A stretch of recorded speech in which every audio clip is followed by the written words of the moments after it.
about this shit 6 years ago. I told him 6 years ago, I said, bro, TV's dead. And he was like, what the fuck you talking about, cuz? I'm like, look, everything is going to be subscription-based. Music, eventually food is going to be subscription-based. It is already. It already is. DoorDash. No, I'm talking about straight up food. Think about this, right? So I told him I got this idea, right, where you basically buy the licensing for something. So say Chipotle, Wingstop, and Panda Express, right? And then you build it all in-house in a commercial kitchen, and then you just outsource the delivery. You know what I'm saying? Where you cook it all in-house in one kitchen, and then you buy a subscription. So I could order from Wingstop or whatever I want for a set fee every month. Oh, I see what you're saying. It's a great idea. You've basically created the cable model with food. Exactly. Yeah, but how do you factor in inflation? Like when the price of chicken goes then you go up $1 a month. Well, no. What he brings up a good point is that like the cost of making the cost of goods might change for the different restaurants. Exactly. Yeah, but how do you factor in inflation? Like when the price of chicken goes then you go up $1 a month. Well, no. What he brings up a good point is that like the cost of making the cost of goods might change for the different restaurants. If you're home, got a space for yourself. You got it. That's it. 100%. I feel a little homeless right now. That's all. We just need a home. Just a little bit. Just a little bit. Just a tad. Just a little bit. Yeah. You know what I'm saying? Oh, I'm not gonna say that. The house ain't big enough.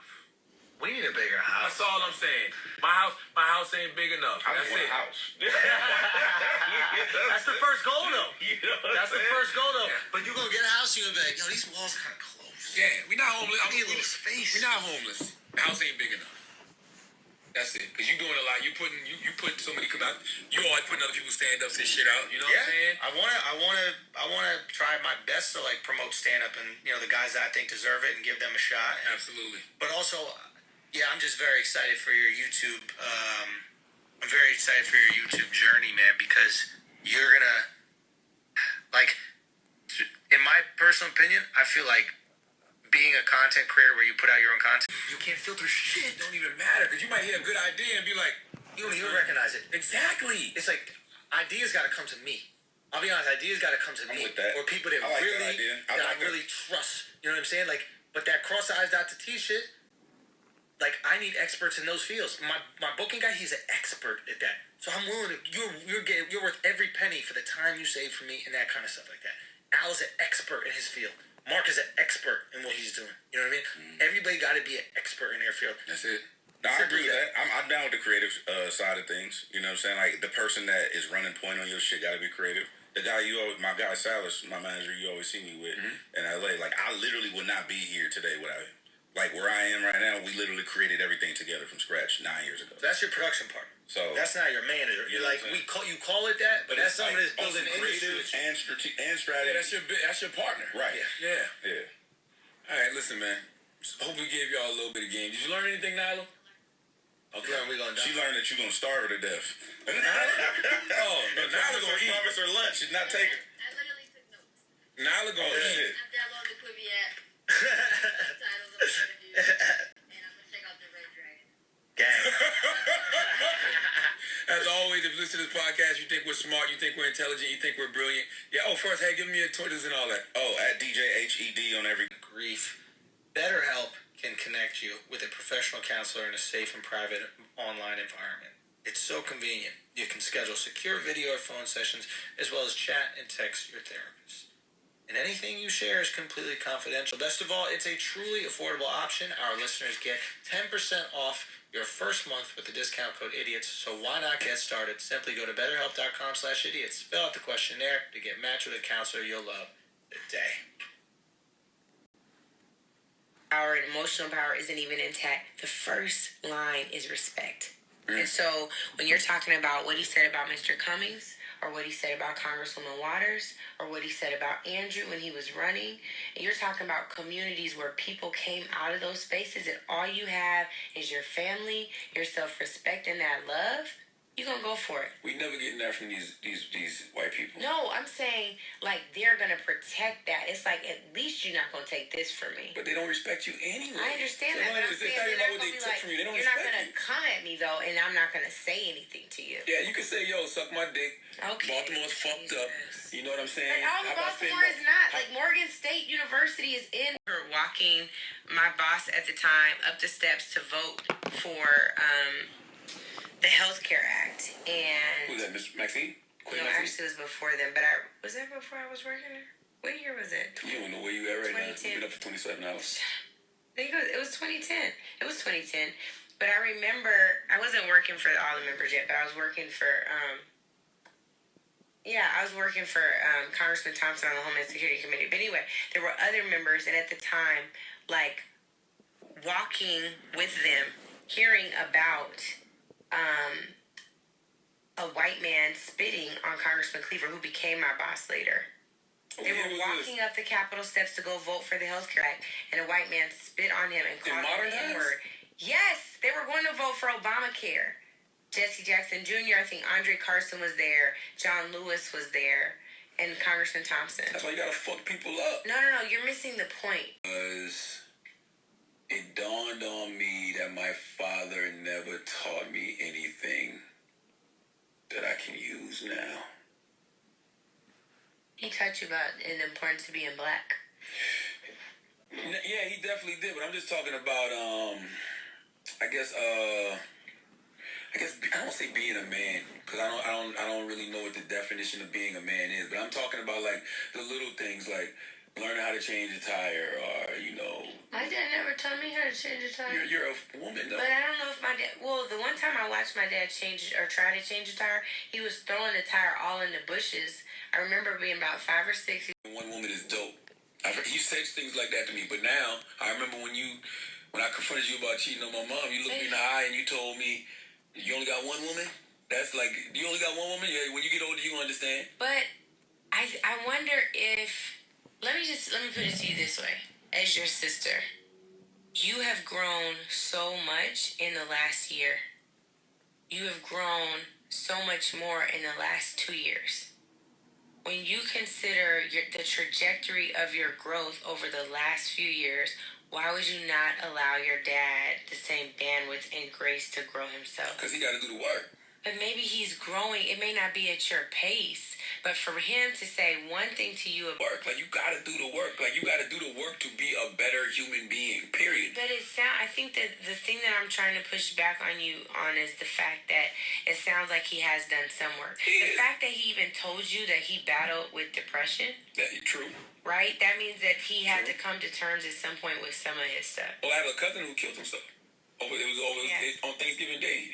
I didn't know him, so I'm not even gonna sit here and act like I knew him because he was young. He was 26 years old, but he used to work with my father all the time. Like my father would give him odd jobs to do, take him to work, stuff like that.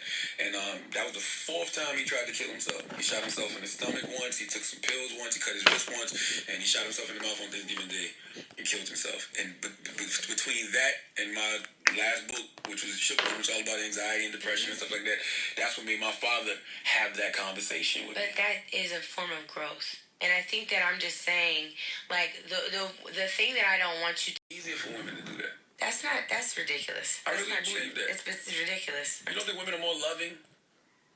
You don't think women are more nurturing? You don't think women are more caring? No, I think that what you're talking about is an overgeneralization. I think generally that can be the case, but I think that I'm in a lot of ways more guarded than a lot of my female friends, and I've had to do a lot of work to shed that. A lot of it just came from trauma and triggered, and so I put a guard up so I wouldn't be hurt because I'm super sensitive. But I know a lot of sensitive boys and men, but they were told that wasn't okay. You're sensitive.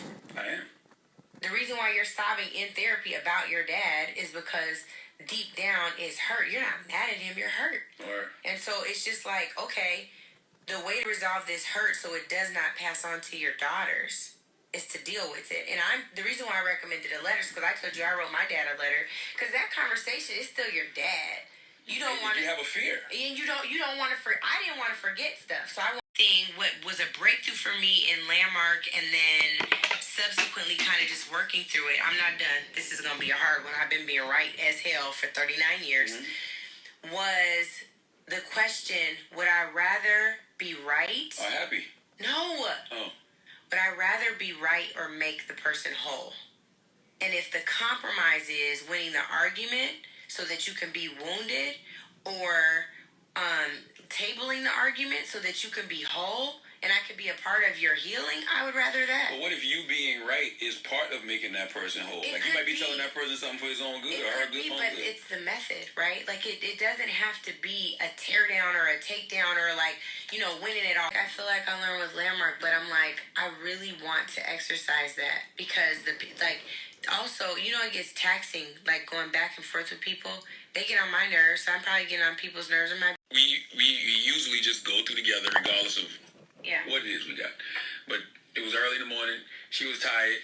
So I'm just thinking she's behind me. She was like, yeah, I'm going to go to pre-check. You go to Claire. And I didn't pay that no attention. So I just see her walking to pre-check. And then I'm in Clear.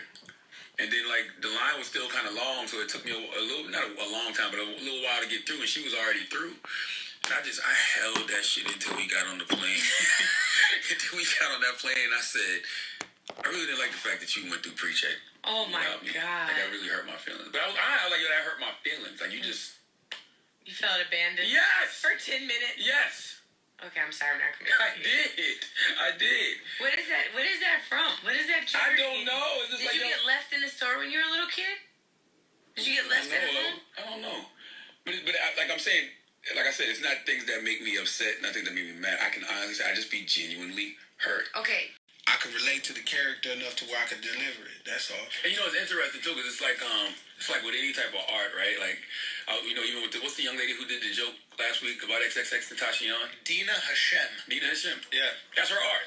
Sure. Right? And you're entitled to create your art. Now, you have to deal with the consequences of whatever said art is. Yeah. Like, there's no rules for that. Yeah. Can we talk about how comedians are the biggest gangsters in entertainment now? I agree, because they say what they want to say. This is what last week told me with the Dina Hashem joke. Mm-hmm. The comedians, we gotta be the biggest gangsters in entertainment because we have rappers talking to us like, guys, could you tone it down a little bit? That was a little distasteful. But I agree. But that's what happens. And they got... It's like, they could put their nuts on the table, but there's some real gangster nuts on the table. It's like the whole table's covered. And everybody is mad. They like sick. I can't call it gangster unless you're willing to deal with all the smoke that comes with it. Because, let's be clear, even though we sit here, I didn't know XXX Tentacion. I never met him. Sure. I mean, he got a family. Like, he got people that really love him, that really care for him, that really grew up with him. That was a real person to them. Yeah. So they down to do whatever for somebody disrespecting their people. You know what I'm saying? I can't speak for the fans on social media and everybody else.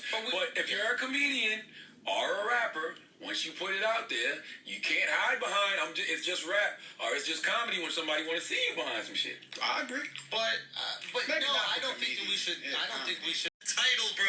And it's the title. fucked up. The title was huge fan! Exclamation point. So he drew me in. As soon as you click, Rope-a-dope. How do y'all deal with that? I just blocked that shit out, bro. it depends though. When it first started happening on social media, I think everybody got a different reaction because we all got on Twitter 10 years ago maybe. Sure. So when it first started happening, it's like fuck you pussy motherfucker, pull up, I'll beat the shit out, like whatever, because you don't get it. But then once you understand what social media is, you start to ignore it. But then when you start to realize that the general public is believing 98% of the bullshit that people are saying, whether it's on YouTube, Twitter, Instagram, whatever, you're like, when do I respond or do you respond? That's So when it becomes honestly for difficult. me, I just start like storying them.